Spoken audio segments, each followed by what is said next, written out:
கர்த்தரின் பரிசுத்த நாமம் மகிமைப்படுவதாக. இந்த நாளில் இந்த காலை வேளையிலே கர்த்தர் நம்மை அவர்கள் பலப்படுத்தும்படியே நமக்கு தருகிற வார்த்தை யோவான் எழுதின சுவிசேஷம் அதனுடைய 13வது அதிகாரம் அதனுடைய 31வது வசனம்.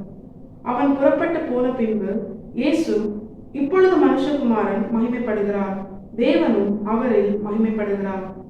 கர்த்தரின் பரிசுத்த நாமம் மகிமைப்படுவதாக. இந்த வசனத்தை கொண்டுதான் தேவ தேவஜனங்களாக நம்மை இன்று அவர்கள் பலப்படுத்துகிறார். இந்த வசனம் ஒரு காரியத்தை தேவ பிள்ளைகளாகி நமக்கு தெளிவாய் காண்பித்து தருகிறது.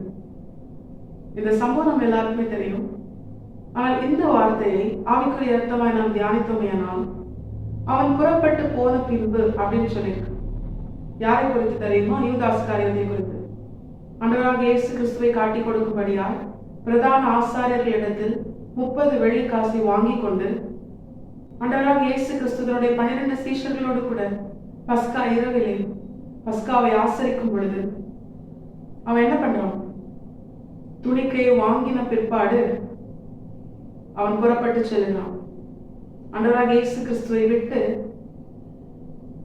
உலகத்தையும் உலகத்தில் உள்ள ஐஸ்வர்யத்தையும் சார்ந்து அவரை காட்டி கொடுக்கும்படியால், அவருக்கு விரோதமாய் செயல்படும்படியால் அவரை விட்டு பிரிந்து செல்கிறான்.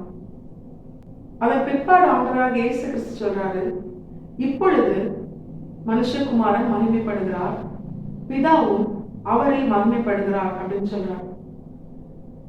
இந்த வசனங்களை ஆவிக்குரிய அர்த்தமாய் நாம் தியானித்தோமையானால் ஒரு காரியம் தெளிவாய் தெரிகிறது.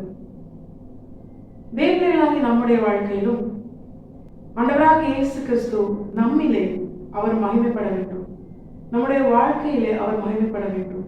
பிதாவாகிய தேவன், சர்வ வல்லமையுள்ள தேவன் நம்மிலும் நம்முடைய வாழ்க்கையிலும் அவர் மகிமைப்பட வேண்டும். அப்படி ஆண்டவராகிய இயேசு கிறிஸ்து அவருக்குள்ளே பிதாவாகிய தேவனும் நம்மிலும் நம்முடைய வாழ்க்கையிலும் மகிமைப்பட்டார்களே ஆனால் நம்முடைய வாழ்க்கை எவ்வளவு மேன்மை உள்ளதாய் மாறும், நம்முடைய வாழ்க்கை எவ்வளவு பயன் உள்ளதாய் மாறும், நம்முடைய வாழ்க்கை பரலோகத்திற்குரியதாய் மேலான ஆவிக்குரிய ஆசீர்வாதங்களை பெற்றுக்கொண்டதாய் நிச்சயமாய் மாறும். இப்படிப்பட்ட ஒரு நிலையில் நாமும் நம்முடைய வாழ்க்கையை மாற வேண்டுமானால் நமக்குள்ளே ஆண்டவராகிய இயேசு கிறிஸ்துவை வேதனைப்படுத்துகிற அவரை காட்டிலும் உலகத்திற்கும் மாம்சத்திற்கும் பிசாசுக்கும் ஐஸ்வர்யத்திற்கும் பணத்திற்கும் உலக மனிதர்களுக்கும் பதவிக்கும் பெருமைக்கும் உலக காரியங்களுக்கும் முக்கியத்துவம் கொடுக்கிற, இன்னும் சொல்ல போனா ஆண்டவராகிய இயேசு கிறிஸ்துவை காட்டி கொடுக்கத்தக்கதாய் அவரை வேதனைப்படுத்துகிற சுபாவங்கள், யூதாஸ் காரியத்தை போன்ற சுபாவங்கள் நமக்குள்ளே இருந்ததேயானால் நம்முடைய வாழ்க்கையில நிச்சயமாய் ஆண்டவராகிய இயேசு கிறிஸ்துவும் அவருக்குள்ளே பிதாவாகிய தேவனும் மகிமைப்பட மாட்டார்கள். நம்முடைய வாழ்க்கை ஒரு அர்த்தம் இல்லாததாய் மாறும், பிரயோஜனமற்றதாய் மாறும். எந்த ஒரு மனுஷனுடைய வாழ்க்கை ஆண்டவராகிய இயேசு கிறிஸ்துவும் அவருக்குள்ளே பிதாவாகிய தேவனும் மகிமைப்படவில்லையோ நிச்சயமாய் அந்த மனுஷனால் பரலோக ராஜ்யத்தை சுதந்திரிக்க முடியாது. என வேதம் சொல்லுகிறது, மகிமையின் மேல் மகிமை பெற்று மறுரூபமாக்கப்படுவோம் என்று. இப்ப நம்முடைய வாழ்க்கையில் நம்முடைய தேவன் மகிமைப்பட்டால்தான் அவருடைய வருகையில் யார் யாருடைய வாழ்க்கையில் அவர் மகிமைப்பட்டாரோ அவர்களை நிச்சயமாய் தம்முடைய வருகையில் நம்மோடு கூட மறுரூபமாக்கி அவர்களை அந்த மகிமையிலே அவர் ஏற்றுக்கொள்வார். தேவர்களாகி நாம் இந்த நாளிலே அறிந்து கொள்ள வேண்டிய பிரதானமான காரியம், யூதாஸ் காரியத்தை போன்ற பொல்லாத சுபாவங்களும் நமக்குள்ளே இருந்ததேயானால் நிச்சயமாய் நம்மால் பரலோக ராஜ்யத்தை சுதந்திரிக்க முடியாது. நம்முடைய வாழ்க்கையில் நம்முடைய தேவன் மகிமைப்பட மாட்டார். ஏன்னா யூதாஸ் காரியத்தின் வாழ்க்கையில் தேவன் மகிமைப்படாததினால் அவனுடைய வாழ்க்கை மிகவும் கொடுமையாய் முடிந்தது. ஆனால் மற்ற சீஷர்களுடைய வாழ்க்கையில ஆண்டவராகிய இயேசு கிறிஸ்துவும் அவருக்குள்ளே பிதாவாகிய தேவனும் மகிமைப்பட்டதினால் அவர்கள் வாழ்க்கை நித்தியத்திற்குரியதாய் அவர்களை உயர்த்தி ஜீவனுள்ள தேவன் மகிமைப்படத்தக்கதாய் அவர்களை பயன்படுத்தி ஆண்டவராகிய இயேசு கிறிஸ்துவை மற்றவர்கள் அறிந்து கொள்ளத்தக்கதாய் தேவன் அவர்களை உயர்த்தினார். மகிமை மேல் மகிமை பெற்று மறுரூபமாக்கப்படுகிற மேலான ஆசீர்வாதத்தை தேவன் அவர்களுக்கு கொடுத்தார். அவர்களிலே தேவன் மகிமைப்பட்டார். இதே போலதான் தேவர்களாகி நம்முடைய வாழ்க்கையும் ஆண்டவராகிய இயேசு கிறிஸ்துவை தவிர்த்து வேற எந்த காரியத்திற்கும் முக்கியத்துவம் கொடுக்காம அது எதுவாக வேணாலும் இருக்கலாம். நம்முடைய சுய விருப்பங்களாக வேண்டுமானாலும் இருக்கலாம். அதற்கு முக்கியத்துவம் கொடுக்காம மனம் மாம்சம் விரும்புகிற பிரகாரம் அல்ல, என்னுடைய தேவனை எனக்காக ஜீவனையே தந்து எனக்காக உயிர்த்தெழுந்து இன்று வரைக்கும் பிதாவாகிய தேவனிடத்தில் எனக்காக பரிந்து பேசிக் கொண்டிருக்கிற என்னுடைய நல்ல தகப்பனாகிய ஆண்டவராகிய இயேசு கிறிஸ்துவை பிரியப்படுத்துவேன்.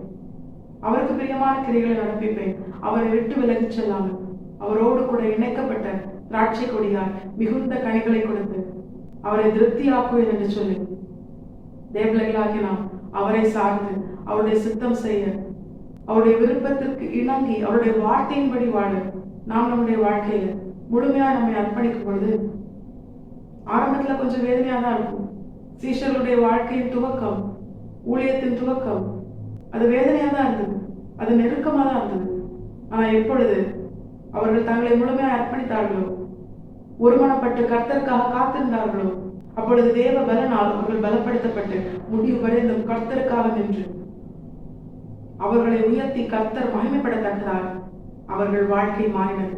அர்த்தமுள்ளதால், பயனுள்ளதால், பரலோகத்தால் பயன்படுத்தப்படுகிற தேவ பிள்ளைகளால் அவர்கள் மாற்றப்பட்டார்கள்.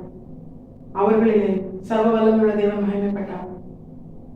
இன்று வரைக்கும் அவர்கள் வாழ்க்கை நமக்கு சாட்சியா இருக்கிறது, நம்மை பலப்படுத்துகிறது. தேவர்களாக நம்முடைய வாழ்க்கை அப்படித்தான். இந்த வாக்குத்தத்தத்தின்படி நம்மிலே நம்முடைய ஆண்டவராகிய இயேசு கிறிஸ்து மகிமைப்படும்படியாகவும் அவருக்குள் பிதாவாகிய தேவன் மகிமைப்படும்படியாகவும் நமக்கு தேவன் தந்த எல்லா வாக்குத்தத்தங்களையும் நம்முடைய வாழ்க்கையை நிறைவேற்றி நம்மை உயர்த்தி நம்மிலே நம்முடைய தேவன் மகிமைப்படுவது அதிக நிச்சயம்.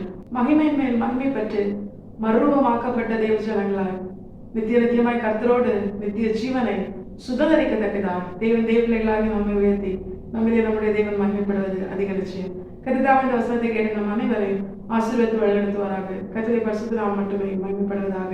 மாரநாதா இயேசு வருகிறார், ஆயத்தமாகவும் ஆயத்தப்படுத்துவோம். ஆமென்.